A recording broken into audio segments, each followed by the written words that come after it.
Razor 94.7, 104.7 in the studio with me right now is Chris freaking Jericho, the Ayatollah of rock and rolla.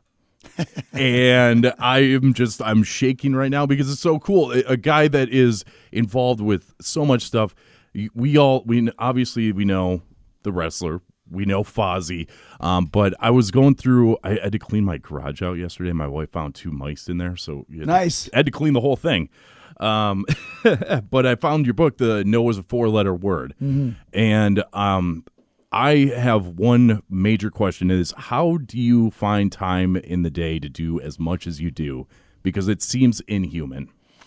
Well, people ask me that all the time, and it's the typical, if you love what you do, you never work a day in your life sort of thing. So it's passion. And when it's something that you want to do, it makes it that much easier. I'm busy, but I'm very good at time delegating, shall we say. There's still a lot of time in the day to relax and get collected. Mm-hmm. But also if you're talking about a podcast or writing a book, I mean, when we do a show, for example, today, you do the radio, you sit around for 3-4 hours, do VIP, you sit around for 3-4 hours. Perfect time to do your podcast, perfect time to write. We stagger our tours. And when we do our tours, it's 5 days on, Tuesdays, Wednesdays off. Mm-hmm. And some of those Wednesdays I'll do Dynamite. Right. Sometimes at Dynamite I'll record something for next week. So it seems like I'm there, right? Mm-hmm. So it's just a matter of just spinning the plates. If you want to do it and you have passion for it, then you make it work. It's just incredible that you don't really think of, the world of like pro wrestling and rock and roll being so organized, and that sounds well. It can be, mm-hmm. but it also can be completely unorganized. It's up to the individual. Sure, you know what I mean. So yep. I've always been that way. Mm-hmm. Always make sure that I have all the information that I need and I keep track of everything. What do I have going on today when I'm on tour? Avery puts everything in order, so I know what's going on. I have to have that. Mm-hmm. And when I do have that, it makes it so simple. Okay, 1:30, come to the radio station. 2:30, go back to the bus, and then I've got an hour to get ready, whatever it may be. Like that's, as long as you're organized, then it's all good. If it starts getting unorganized, then I start getting antsy, and that's when things start falling apart. So you just have to have the right team around you to make sure that everything falls into place where it's supposed to. For sure. And then I'm sure that goes along with recording an album. You've got Boombox coming out in just under 2 weeks. It's May 6th, actually. They pushed it to that, yeah. Okay, so. Well, just about a month then. Yeah. Tell me about the process of making that album.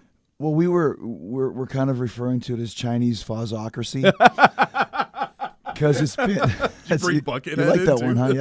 Yeah. It's been such a long time because we started recording that in May of 2019. Oh, wow. And the original title for the record was 2020. Oh, as kind of a homage to Van Halen, 1984, sure. 2020 Vision, that sort of thing. And we all know what happened in 2020, and everything fell apart very quickly. So, there was a long time of no recording because no one really knew what to do. And then we finally did the vocals, mixed and mastered, and had it all done in May of last year. Wow. But then what do? You don't really want to release a record in the middle of a lockdown or just towards the end of it where you can't really tour on it. Because a lot of bands did put out some great records in that time frame. I'm still waiting for AC/DC to do the Power Up tour, for example. AC/DC can do what they want. They're going to draw huge crowds either way. Fozzy can't. A lot of other bands can't. You need to wait. It's all about timing in this business.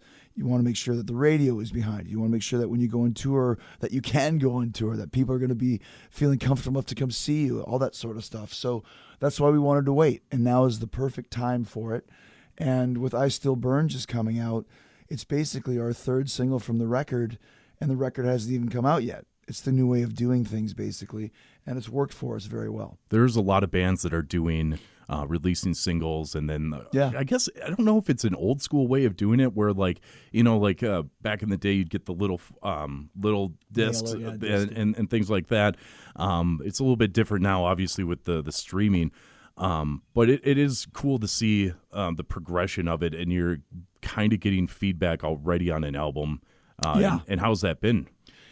It's been amazing because basically 4 songs are already up on Spotify, and we've been playing 6 of the songs live in rotation. So ardent Fozzy fans have heard half the album already. Okay. But the best part is that the other 6 songs are probably just as good as the 6 songs that you've heard. This is definitely our 3rd best album ever. Which I always wanted a band to say that. That's awesome. I think it definitely picks up where Judas left off. Okay. And Judas was such a huge hit for us that we kind of wanted to continue in the same vein. Very hooky, very melodic. The three hook rule for most of the songs. It's an old Def Leppard trick. Oh, that's the hook. No wait, that's the hook. No wait, that's the hook. Oh my gosh, it's stuck in my head like a fishing lure. And it's heavy, but it still has that punch that Fozzy's always been known for. But we really like kind of the, like I said, the melodic, hooky radio side of it as well. So we're really excited about it. I love the concept of boombox. The reason why we called it that is because the last few records, Sin and Bones, Do You Want to Start a War, Judas, they're very dark titles. And when you come see us live, it's a very fun, upbeat show. And we wanted an album title that kind of brought that vibe. And boombox, if you had one, if you're old enough to have one, it was just that's how you used to listen to music back in the day. You'd put the cassette into the boombox and press play, and it brings back a good time. If you don't know what a boombox is, you find out about it very quickly. You see the imagery. And it's kind of what Fozzy is as a band, We play songs that make you smile and put on shows that kind of bring on the same vibe like a boombox would have. So it just and plus no one's ever called a record that before. Sure. So we just thought it really fits us, and it's original and it's unique. The imagery is very cool, and everything kind of fell into place. And your music also has coincided with a lot of really cool music videos. With like Judas, that was I don't even know how you did that. We filmed it in half speed. Yeah. So we slowed the song down to where it's a 4-minute song, but it's 8 minutes now. Oh boy. Then once we recorded it, then we played it back at normal speed. So that's why it's very jumpy and shaky and weird. Yeah. And then the Painless video, we did the opposite. We sped the song up, so the 4-minute song was 2 minutes, and then played it at normal speed, so it looks more spacey and slowy. Sure. Yeah, it was kind of a cool little experiment that we did. What are we going to see some cool videos with this one? The video for I Still Burn comes out on Friday, April 8th, which is Friday. Yeah, this Friday. And it's maybe our best video. I think Judas was our best, but this one, if not just as good, I think it's actually better. Okay. It's very, very cool. We just watched it last night again. And once again, before you'd put the video out the same day as the song. Now you put the song out, wait, I think it's been 3 weeks, and the video comes out, and that keeps the momentum going for the single. So it's a very cool video for a very cool song. What's the concept for it? It's basically like when I explain it to you, you're gonna, oh, okay, but we have to see it. It's basically the band looking into a mirror, and each side of the mirror is the band, and it constantly moves and shifts, and there's fire, and there's hot chicks, and there's cool shots, and it's really cool. It's art more than anything. It's not a performance video, and it's not a concept video. It's just more of an artistic video, shall we say? Do you feel that now that you've taken charge of your own destiny, and I'm sure you've done this for like way back in the day. You've always been in charge of what you're doing, but do you feel more liberated as an artist in the last 10 years? Absolutely. In the last 5 years. Okay. We've always done things our way in Fozzy. One of my inspirations for show business is Rod Smallwood and Steve Harris from Iron Maiden. Rod's their manager, and obviously Steve's the bass player and the creator. They do things their own way. They don't care. They don't play by the rules. And as a result, Iron Maiden's become the biggest band in the world in a lot of ways. And about 2 or 3 years ago, Rich and I had a discussion with our manager, Mark Willis, as well. It's like, let's not play by the rules. Let's not follow what everyone else is following. Let's go in our own direction, in our own path. And that's why we have the touring model that we have, which is very successful for us, is that, we basically don't open for anybody. If AC/DC calls, we'll answer. Obviously, yes. Right? But to tour with a band and open for them is a huge honor. Don't get me wrong. But from a business standpoint and from building your band, we just found you really don't get a lot out of it. We'd rather build our band our way, headline the tours. We've got a great VIP meet and greet system. We sell a lot of merch. We draw a lot of people, and we can do whatever we want. And I think that's kind of really liberated us, where we don't have to worry. You know, we're going 90 minutes or 75 minutes or 100 minutes or whatever the hell we want to do. And if we want to sing happy birthday to somebody, we can. Or if we want someone to come on stage and sing with us, we can. You can't do that if you only have a 30-minute set. Sure. You know, and like I said, there's a huge honor in opening, but we would rather just do it our own. And the same with festivals and all that stuff. If you want us to headline, call us. If you want us to play, 12 o'clock on the main stage, we'll just do our own show in a couple months in the market. Sure. It must have been like just recently, because I remember I saw you guys at Northern Invasion. May that festival rest in peace. And I was like, you guys, it was the third stage. Yeah. And but you drew quite a crowd, and then you like played that show like you were the headliner. Yeah. Well, like I said, it's not that we won't do festivals, but we're not going to go like, there's Aftershock and there's 100 bands. We got to get on it. It's right. Like, any show we play is massive to us. And it's the 10 or 10,000 rule. And we've had 10 people and we've played in front of 10,000. We played in front of 50,000. It's just as important either way. When you're playing a huge festival like that, you have pockets of your fans, but you're basically playing to a lot of people, not so much now, but earlier on, people don't know your band. So you have to connect with them. And it's something that I learned from rock and roll, that I took into wrestling, that I take back to rock and roll. You have to connect with your crowd. Same thing when we headline. You're preaching to the choir, but you still want the choir to have a good time. Exactly. So you really want to perform and leave it all on the stage every night. Because if you don't, there's a million bands out there, especially now because everybody's back on tour again. I mean, we're off in a couple weeks, and in the week that I'm home in Tampa, in consecutive nights, Journey, The Cult, Elton John, The Who. Oh my God. Friday, Thursday, Friday, Saturday, Sunday. What do you do? Right. You can't go to all of them. No. You want to. You got to pick and choose. And if you go to a gig that maybe, I know even here in Green Bay, there's a lot of shows. There's Ministry and there's Shinedown and there's Slipknot is coming. And Fozzy's in town. It's like we have to put on an A+ show every night. Because people will go, that was awesome, that was worth it. You should have skipped Slipknot and come to Fozzy. Or you know what I mean? Like, sure. If you can only pick a couple gigs and we're fortunate enough that you spent money to come see us, we won't let you down, ever. Ever, ever, ever, ever. I don't care. We had a show a few nights ago, technical breakdowns and things flew out the window. And you know what? Who cares? Keep playing. Keep doing the show, and make sure it's not a screw up unless you let people know that it is. I want them to leave going, that was awesome, every single night. And I know you take your art very seriously, what motivates you in your creation of all the art that you do? Probably just wanting it to be the best it can be for the fans, the friends of Jericho, the friends of Fozzy, as we say. Because, once again, I know what it's like to follow somebody, a band, an actor, a wrestler, a comedian.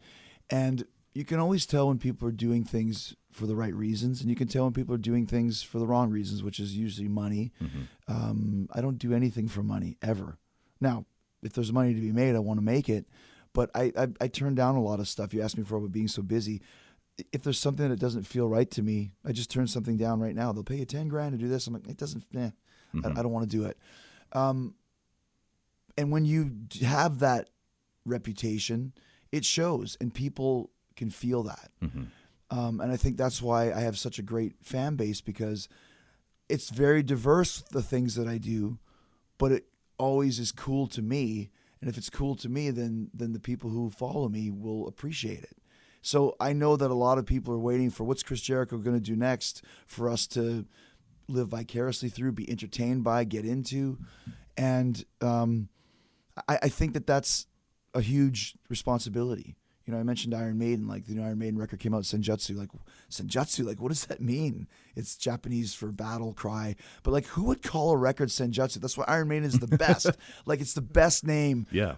They didn't let me down. They didn't call the album, Satisfaction Guaranteed, or like, Right. you know what I mean? It's like this Iron Maiden. Like, I still get that. Like, Brad Pitt. Like, I love Brad Pitt's choices as an actor. Like, what's he got coming on? I just saw a trailer for a movie called Bullet Train, and it's like, looks so odd and weird, and I just know it's going to be great because he never lets me down with the choices he makes of the projects that he's in. Mm-hmm. So I want to be that as Chris Jericho. You never get let down when I come out with something. It might seem really strange. I'm hosting a show about giant fighting robots, which I did a few years ago. Why would he do that? Well, let's check it out. That was actually pretty cool. Mm-hmm. Okay, well, I'll never think about the show again, but I enjoyed it while I watched it, and that's kind of the vibe that I have. And I saw just yesterday, I was channel surfing, and you were on Fast Foodies. Yeah. How is this new, like you're in all these crazy, like, new TV shows? First off, how was that show? It was great. And I never said, like, people say, what do you want to do? Like, what's on your list? Like, nothing. I don't have a list of anything. There's no List of Jericho? Well, Sorry, I had to. I see what you did there. There's a book called The List of Jericho, which you can buy now at jericho30.com. I just got this call, like, they want you to do Fast Foodies. What's that? It's a show where you pick a fast food that you like, and then they do their version of it and then create another version of it. And that's all I knew. It was like, that sounds like fun. I'll do a cooking show. Why not? Yeah. It's good diversity. Once again, I've never done a cooking show. Let me go see what's up with it. Mm-hmm. And it was the best, and it was so cool, and it was a lot of fun, and they did such a good job with the edits and the whole presentation of it.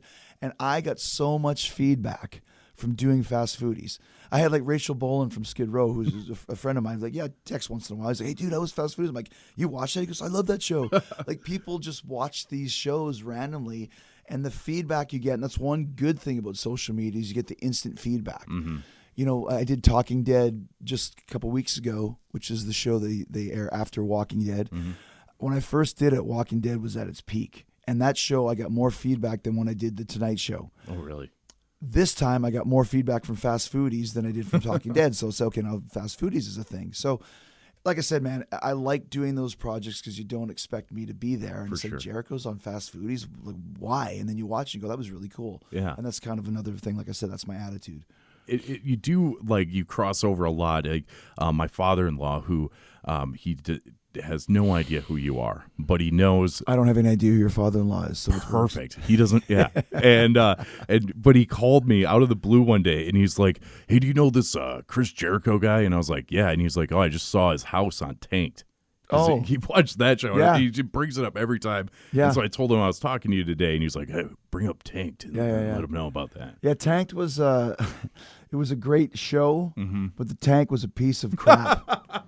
Yes, it was terrible because my son was super into fish, and we had a great time making the show. It was a lot of fun. But what they do is they put together this beautiful fish tank. Giant aquarium. They make it a very Chris Jericho centric. And what kind of fish do you want? So my son was, I want 3 of these and 2 of those. And he knew all about them. Mm-hmm.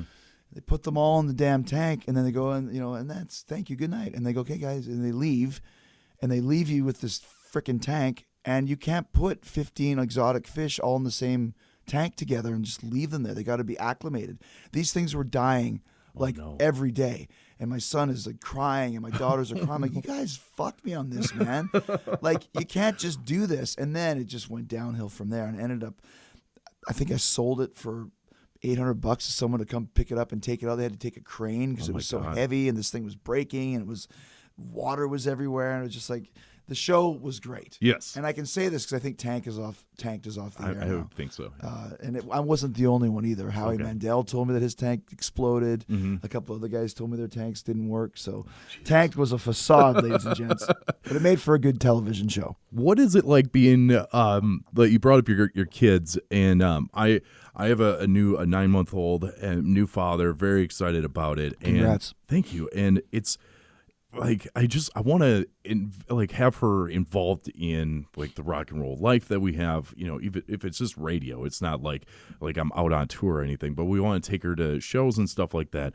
How has it been being a father and living all of these very high profile lifestyles. Well, I mean, it's the most important thing. That's another thing. When I'm home, I don't do anything. I mean, my kids are in school is when I'll be working, and now they all drive, which is crazy. But I was always up giving them a ride to school whenever. I don't care if I got home at 4 a.m. I'd get up at 6 to, do whatever to get them up and running, and then pick them up from school and go to the, my daughter's playing flag football now, so I go to that. And when my son was wrestling and playing football, would be there for those as much as you could. So you gotta spend the time at home. So yes, I do have a job, and sometimes that job takes me away from home for a week or 2 weeks or whatever it may be.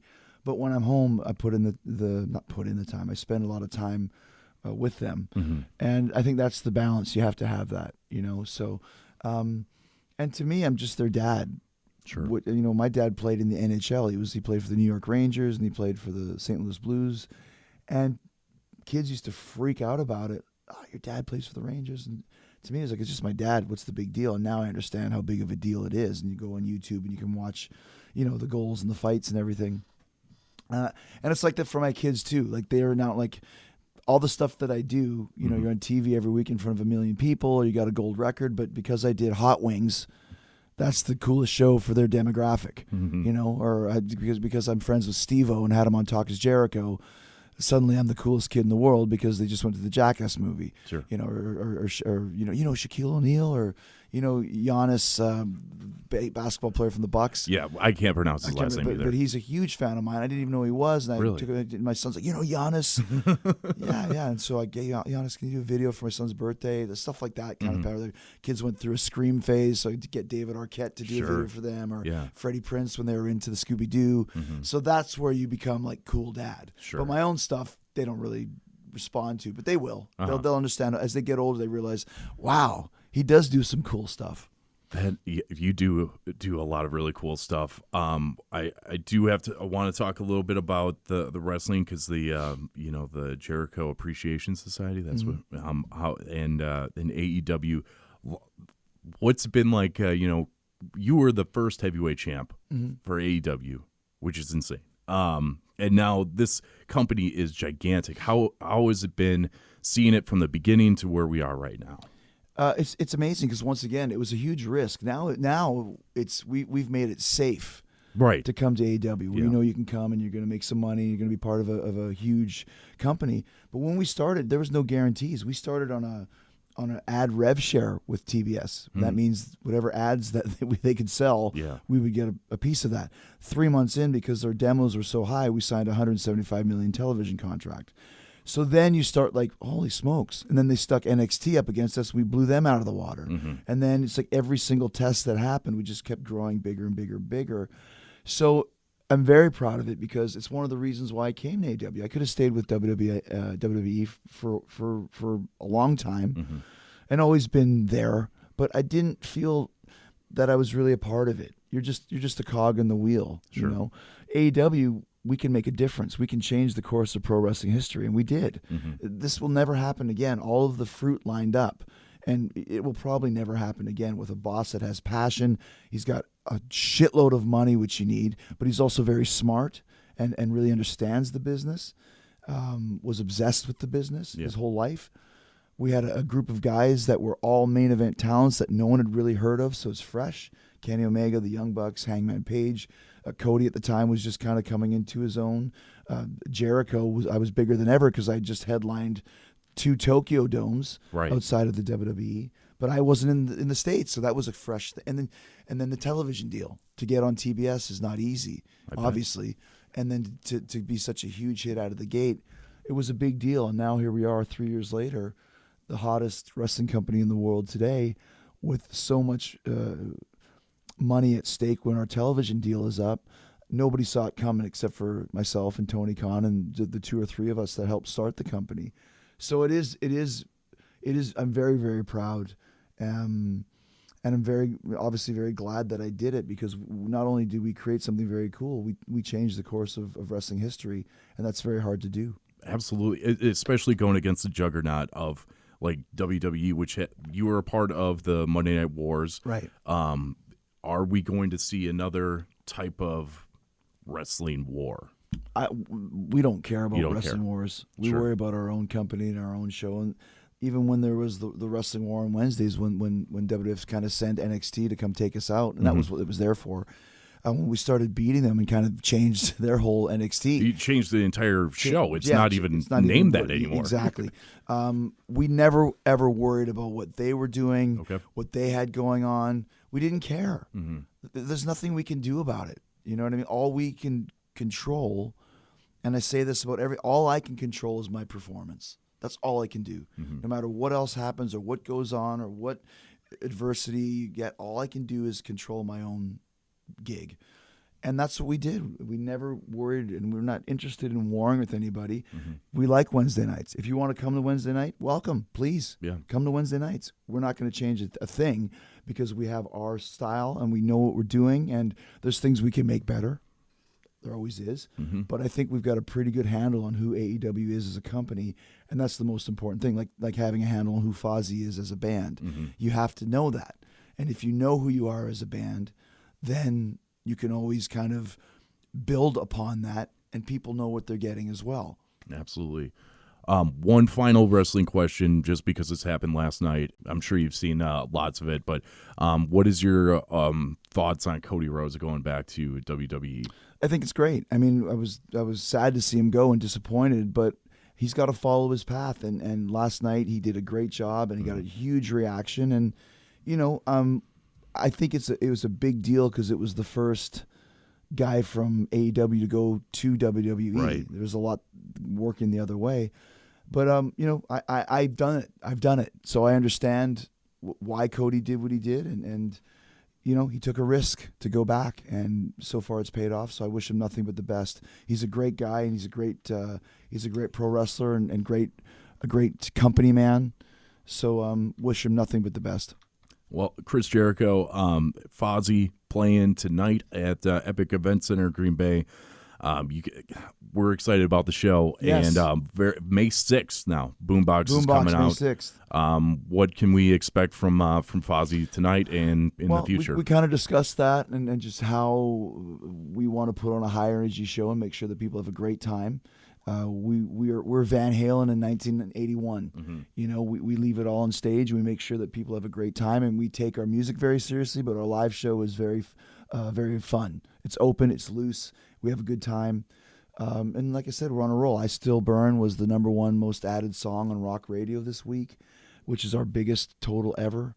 And Judas just went gold, which in 2022 to go gold is that's a big deal. A huge feat. Mm-hmm. So there's a lot of cool stuff going on with our band, and we want to share that with all of our friends that come hang out with us and rock with us. So we're really, really excited. This has always been a good area for Fozzy. Milwaukee, Green Bay, Chicago. It's one of our best areas, and so we always have great shows when we're here, and we're excited about tonight as well. Well, we're happy you're here, and we look forward to seeing you tonight.